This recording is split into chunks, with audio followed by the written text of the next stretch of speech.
کے اوپر ہاتھ باندھتے ہیں اور یا ناف کے نیچے ہاتھ باندھنے کو ترجیح دیتے ہیں، جس طرح کہ میں نے یہ کتاب آپ حضرات کی خدمت میں سبق کے دوران پہلے بھی پیش کی تھی کہ یہ فتاوی ہیں مشہور سعودی عالم جو ہیں وہ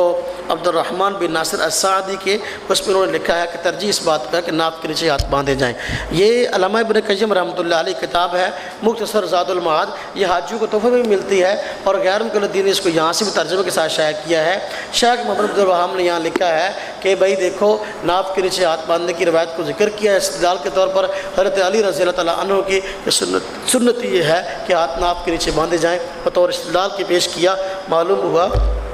کہ ان کے یہاں ترجیح اس بات کو ہے۔ اسی طرح سعودی عالم شیخ صالح ابن فوزان دامت برکاتہم نے ایک کتاب لکھی فقہی احکام و مسائل کے نام سے، غیر مقلدوں نے ان کا کتب خانہ دارالسلام ترجمے کے ساتھ شائع کیا، اس میں خاص طور پر انہوں نے لکھا ہے کہ جو ہے ہاتھ ناف کے نیچے یا اوپر باندھے جائیں، سینے پہ ہاتھ باندھنے کے موقف کو انہوں نے نقل نہیں کیا ہے۔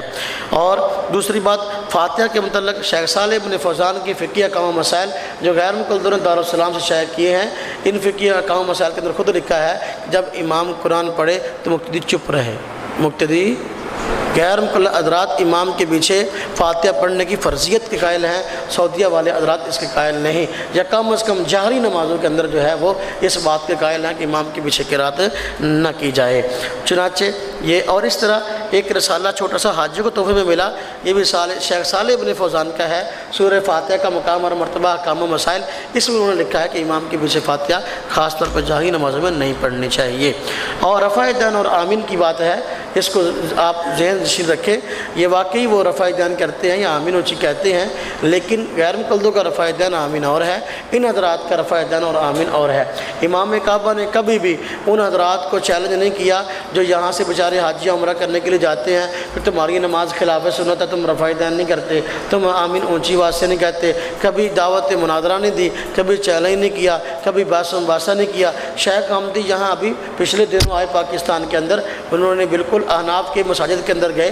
وہاں نماز بھی پڑھی ہے، جامعہ شرفیہ میں گئے، جب فیصل مسجد کے اندر گئے، بادشاہی مسجد کے اندر گئے، ہاں جی، لیکن انہوں نے یہ نہ کہا کہ تمہاری نماز خلاف سنت ہیں، تم یہ کام کرتے ہو، نہ وہ حنبلی ہیں، اگر وہ کوئی کام اس طرح کرتے ہیں امام احمد بن حنبل رحمۃ اللہ علیہ کے مقلد ہونے کی وجہ سے کرتے ہیں، لیکن کبھی انہوں نے رفع دین کے مسئلے پر ہم سے مناظرے نہیں کیے، کبھی ہم کو چیلنج باتیں نہیں کی، لیکن غیر مقلد آئے دن کہتے ہیں کہ تمہاری نماز نہیں ہے، نماز خلاف سنت ہے۔ کسی بھی سعودی عالم کا یہ فتویٰ نہیں ہے معتبر سعودی عالم کا کہ رفع دین کے بغیر نماز نہیں ہوتی، جبکہ غیر مقلد علماء اس پہ لکھ رہے، فتاوی رفیقیہ میں لکھا رفع دین جو غیر اپنا حنفی نہیں کرتے ان کی نماز نہیں ہوتی۔ مجموعہ مقالات پر سلفی تقی اجازہ رئیس ندوی کا، اس میں اس نے لکھا دیوبندی حضرات کی نماز نہیں ہوتی، یہ رفع دین نہیں کرتے، تو ان حضرات میں اور ان حضرات میں بڑا فرق ہے، وہ نہیں کہتے کہ ان کی نماز خلاف سنت ہے، وہ کہتے ہیں یہ راجح مرجوح کا اختلاف ہے۔ اور یہ کتاب سعودیہ سے حاجیوں کو ملی، کتاب کا نام ہے تعلیم نماز۔ تعلیم نماز میں انہوں نے چھوٹا سا کتابچہ ہے، بڑی اچھی بات لکھی شروع کے اندر،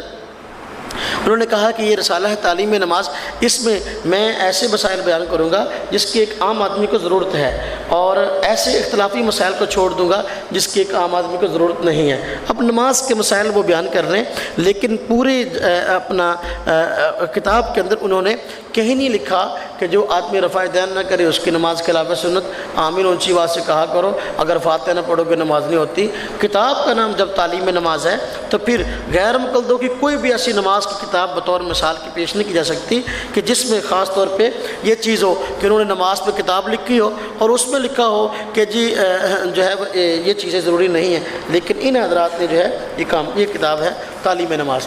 اور یہ حاجیوں کو تحفے میں ملی ہے۔ اس میں انہوں نے بالکل نہیں لکھا کہ رفع دین ضروری ہے، اس میں بالکل نہیں لکھا آمین اونچی کہنی ضروری ہے، اس میں بالکل نہیں لکھا فاتحہ نہ پڑھو نماز نہیں ہوتی۔ جب کہ غیر مقلدوں کی اتنی کتاب اٹھا لو یا اتنی کتاب اٹھا لو، اس میں یہ مسائل پہلے زیر بحث آتے ہیں، تو معلوم ہوا غیر مقلدیت کی فکر اور ہے، ان حضرات کی فکر اور ہے، اور ان حضرات کا طرز اور ہے، ان حضرات کا طرز اور ہے۔